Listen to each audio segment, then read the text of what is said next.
सोचिए और अमीर बनिए। यह बुक आपको अमीर बनने का रास्ता बताती है। 13 कदम जो अमीर बनने की दिशा में उठाने हैं। इन्हीं की बात इस किताब में की गई है। अमीर बनने से ऑथर का मतलब सिर्फ पैसे कमाने भर से नहीं है। यहाँ पर अमीर बनने का मतलब है आप जो भी काम करना चाहते हैं उसमें आपको सफलता मिलेगी। इन 13 स्टेप्स के बारे में हम विस्तार से समझेंगे। बुक की शुरुआत विचारों को लेकर होती है। अगर आपके पास एक दमदार विचार है तो आप कुछ भी कर सकते हैं। सोचकर कुछ भी किया जा सकता है। हमारा मस्तिष्क जो सोच सकता है वह कर भी सकता है। ऑथर यहाँ बताते हैं कि असफलता का जो मूल कारण होता है वह होता है अस्थायी पराजय के साथ मैदान छोड़ देना। अगर आप डटे रहते हैं तो आपको सफलता जरूर मिलती है। एक सेंट step to become rich. Burning Dzire.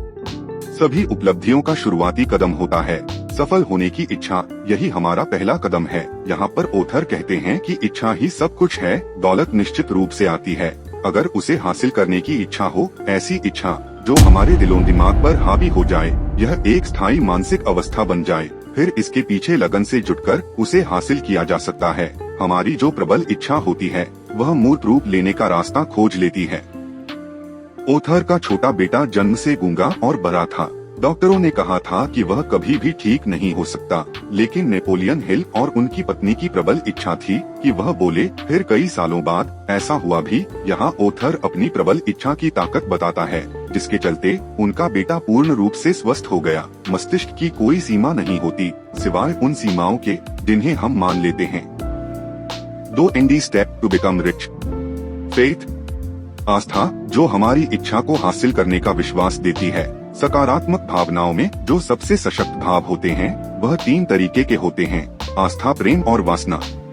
आस्था का मतलब है कि हम बार बार अपने अवचेतन मन सबकॉन्शियस माइंड को निर्देशित करें अपनी इच्छा के प्रति, अपने लक्ष्य के प्रति। अगर आपके अवचेतन मन में आपकी आस्था ने घर कर लिया तो उसे सच साबित होते कभी देर नहीं लगती। अगर नकारात्मक बातें हम अपने दिमाग में भरेंगे तो उसके नकारात्मक परिणाम ही होंगे।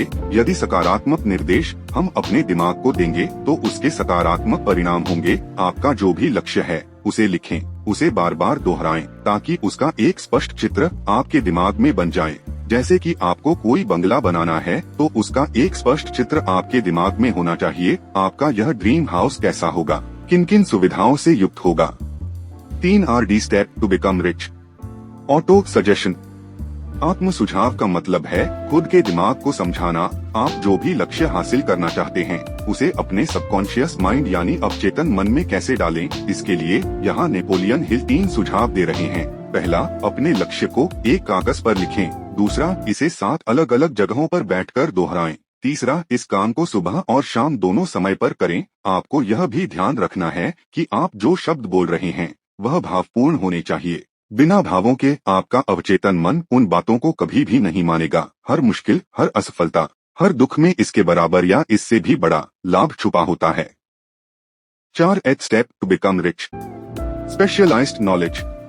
विशेषज्ञ ज्ञान या व्यक्तिगत अनुभव। आपने जो लक्ष्य चुना है उसे हासिल करने का नॉलेज आपके पास होना चाहिए। अगर हमें लक्ष्य को हासिल करने का ज्ञान या अनुभव नहीं है तो इस कोरी कल्पना का कोई भी फायदा नहीं होता। अगर आप एक सॉफ्टवेयर डेवलपर बनना चाहते हैं लेकिन आपको कंप्यूटर या प्रोग्रामिंग लैंग्वेज नहीं आती है तो आप उसे नहीं कर पाएंगे। यदि आपके पास उस चीज की स्पेशलाइज्ड नॉलेज नहीं है तो आप उस काम को नहीं कर पाएंगे। एक और रास्ता मास्टरमाइंड ग्रुप का है। आप अगर एक मास्टरमाइंड ग्रुप अपने पास रखते हैं, यानी कि ऐसे लोगों का ग्रुप जो उस काम का मास्टरमाइंड हो, तब आप उस टीम के सहारे कुछ भी काम कर सकते हैं। इसका सबसे बेस्ट एग्जाम्पल है हेनरी फोर्ड, जिन्होंने अपनी टीम के चलते $1 बिलियन की वर्ल्ड फेम कंपनी बनाई। 5 H step to become rich. Imagination a brain workshop. अगर इंसान किसी चीज की कल्पना कर सकता है तो वह उसकी रचना भी कर सकता है। अगर एक आदमी कल्पना कर सकता है कि उसके पास लग्जरी गाड़ी हो तो वह इसे बुक में बताया गए इन 13 स्टेप से हासिल भी कर सकता है। यहाँ पर ऑथर एक युवा के कल्पना शक्ति की बात बताते हैं जिसने विश्व प्रसिद्ध ब्रांड कोका कोला का फॉर्मूला बनाया था। उसके पास यह कल्पना नहीं थी यह सॉफ्ट ड्रिंक कभी इतना बड़ा ब्रांड हो सकता है, लेकिन जिस युवा को उसने यह फॉर्मूला बेचा उस युवा के मन में था कि मैं इसे पूरी दुनिया में बेचूंगा। उसने यह कर भी दिखाया। 6 H step to become rich. Organised planning. आप जो भी चीज हासिल करना चाहते हैं उसकी आपको एक निश्चित योजना बनानी पड़ेगी। यह चीज मुझे कैसे मिलेगी? प्लानिंग बनाने के लिए ऑथर बताते हैं एक एक्सपर्ट टीम की जो योजना बना सके। ऑथर यहाँ एक सजेशन यह भी देते हैं, अगर आपकी यह योजना असफल हो जाए तो आप डरे नहीं। लक्ष्य को निर्धारित करते हुए अपनी प्लानिंग चेंज करें और